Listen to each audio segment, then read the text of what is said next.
Friends family. இன்றைக்கி என்ன video பார்க்க போகிறோம் அப்படின்னா, கும்பகோணத்தில் போட்டிருக்க பொருட்காட்சி வீடியோ தான் பார்க்க போகிறோம். இப்போ வந்து நாங்கள் எங்கள் ஊர்லேருந்து வந்து கும்பகோணத்துக்கு வந்து டேரெக்டாக ஒரு பஸ் இருக்குது. அந்த பஸ்ஸில் வந்து இப்போ நாங்கள் வந்து போயிட்டுருக்கோம். கும்பகோணம் வந்து ரீச் ஆகிட்டோங்க. ரீச் ஆனதுக்கப்புறம் தான் தெரியுது நாங்கள் 1 hour முன்னாடியே வந்துட்டோங்க. அதுக்கப்புறம் என்ன பண்ணுறதுன்னு தெரியல. அங்கே உள்ள ஸ்கூலில் உள்ள பார்க்கெலாம் சுற்றி பார்த்துட்டு, அதுக்கப்புறம் காலேஜெலாம் சுற்றி பார்த்துட்டு, அதுக்கப்புறம் டிக்கெட் எடுத்துகிட்டு என்ட்ரு ஆகிட்டோங்க. என்ட்ரு ஆனால் ஃபுல்லாக இருட்டு. அப்படியே நடந்து பேசிக்கிட்டே நடந்து போனால் காஞ்சலா லைட்டு போட்டுட்டாங்க ரெட் கலரில். அப்படியே நடந்து போனோம். உள்ளே என்ட்ரு ஆனோன்னா வந்து பீஸெல்லாம் வச்சு வந்து டெக்கரேட் பண்ணி வச்சுருந்தாங்க. அதோட விங்ஸ்லாம் வந்து தானாலே மூவ் ஆகிற மாதிரி செட் பண்ணி வச்சுருந்தாங்க. அதெல்லாம் பார்க்குறதுக்கு வந்து ரொம்ப அழகாக இருந்துச்சு. அதை பார்த்துக்கிட்டே நாங்கள் வந்து போயிட்டே இருந்தோம்.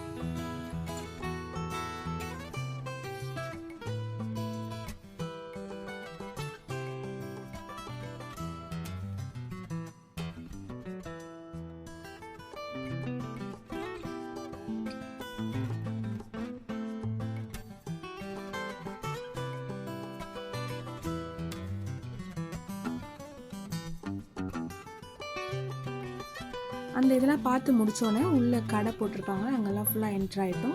நாங்கள் வந்து கீ செயின் கடை இருக்கும் இல்லையா, பேர்லாம் அடிச்சு தருவாங்க. அந்த கடை வந்து ஃபஸ்ட்டு என்ட்ரன்ஸ்லேயே வந்து போட்டிருக்காங்க. அந்த கடையில் ஒரு விசிட்டை போட்டுட்டு அடுத்தது பக்கத்தில் வந்து 10 ரூபா கடை, சும்மா உருவம் 10 ரூபா கடைனா அங்கே போய் ஒரு விசிட்டை போட்டுட்டு அப்படியே வந்து இயரிங் செக்ஷன் இருந்துச்சு பக்கத்தில், அதுக்கு போயிட்டோம்.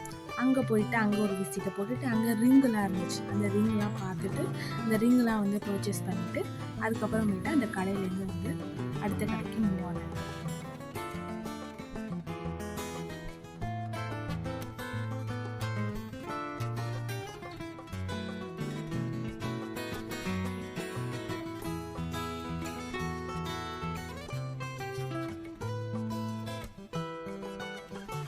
அப்படியே கொஞ்சம் கொஞ்சமாக ஒரு கடையாக வந்து விசிட் போட்டோம். ரொம்ப நிறையா கடை இருந்துச்சுங்க. அதை பார்த்துட்டு உள்ளே என்ட்ரன்ஸ் ஆகிறதுக்கு வந்து ஒரு 20 minutes ஆயிடுச்சு.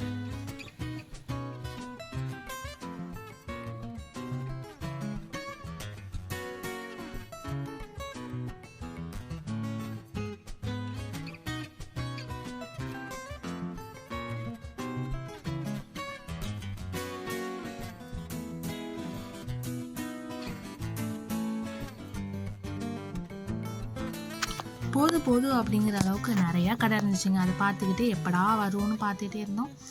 ஒரு விளையாட்டி வந்து நாங்கள் உள்ளே வந்து என்ட்ரு ஆகிட்டோங்க. உள்ளே என்ட்ரானோடனே வந்து சின்ன பிள்ளைங்களுக்கான நிறையா தொட்டி போட்டிருந்தாங்க. அதுக்கப்புறம் என்ட்ரன்ஸ்லேயே வந்து பிரேக் டான்ஸ் போட்டிருந்தாங்க. அதுக்கப்புறமேட்டு சின்ன பிள்ளைங்களுக்கான பலூன்ஸு அதெல்லாம் போட்டிருந்தாங்க. அதெல்லாம் பார்த்துக்கிட்டே போனோம். நம்மளுக்கான தொட்டி எப்போவுமே ஃபஸ்ட்டு கொலம்பஸ் தான். அது தேடி அதில் ஏறி உட்காந்தாச்சு.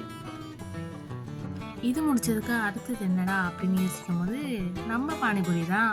அதை சாப்பிட்டுட்டு அதுக்கப்புறம் தண்ணி சாப்பிட்டுட்டு ஓரளவுக்கு ஓகேவாக இருந்துச்சு. அதெல்லாம் சாப்பிட்டு முடிச்சதுக்கப்புறம் சும்மா உட்காந்து ரிலாக்ஸ் பண்ணிவிட்டு அதுக்கப்புறமேட்டு பப்படெல்லாம் வாங்கி சாப்பிட்டு கொஞ்சம் நேரம் சில் பண்ணிவிட்டு நாங்கள் பிரேக் டான்ஸுக்கு போயிட்டோம். பிரேக் டான்ஸ் ஆடி கீழே வந்ததுக்கப்புறம் நம்ம சுற்றுறோமா இல்லை உலகம் சுற்றுதானே தெரியலங்க.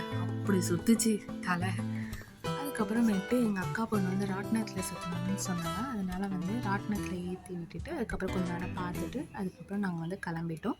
நாங்கள் வர வழியில் வந்து ஒருத்தவங்க நோட்டீஸில் வந்து அழகாக ஒரு பேர்ட் மாதிரி செஞ்சு எங்களுக்கு வந்து கொடுத்தாங்க. அதை வச்சு விளாண்டுக்கிட்டே வந்து நாங்கள் வந்துட்டோம். இந்த வீடியோ பிடிச்சிருந்துச்சுன்னா லைக் பண்ணுங்கள், கமெண்ட் பண்ணுங்கள், சப்ஸ்கிரைப் பண்ணுங்கள்.